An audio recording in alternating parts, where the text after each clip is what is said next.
नमस्कार दोस्तों, कैसे हैं आप लोग। आशा करता हूँ आप लोग ठीक होंगे। भोजपुरी गायक तूफान जी के एक सॉन्ग पे बहुत ही बवाल का रील्स वीडियो वायरल हुआ है। बताएंगे आपको इस वीडियो में, लेकिन आप मेरे चैनल पर नए हैं और तूफान जी को चाहने वाले फैंस हैं तो इस वीडियो को दिल से लाइक करके चैनल को सब्सक्राइब जरूर करें। और बिना समय लेते हुए इस वीडियो को स्टार्ट करते हैं। और आप लोग के बता दूँ कि भोजपुरी गायक तूफान जी का एक सॉन्ग आया था, जिस सॉन्ग का नाम था पासवान जी का राज चली।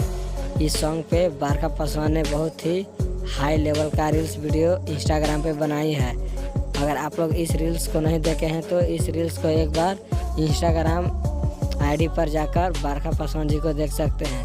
अगर आप लोग तूफान जी को चाहते हैं तो इस वीडियो को ज़्यादा से ज़्यादा शेयर करें। और मेरे चैनल पर नए हैं तो मेरे चैनल को भी सब्सक्राइब जरूर करें। तो कमेंट करके ज़रूर बताएं यह वीडियो कैसे लगे। तो मिलते हैं नेक्स्ट वीडियो में, तब तक के लिए जय भोजपुरिया समाज।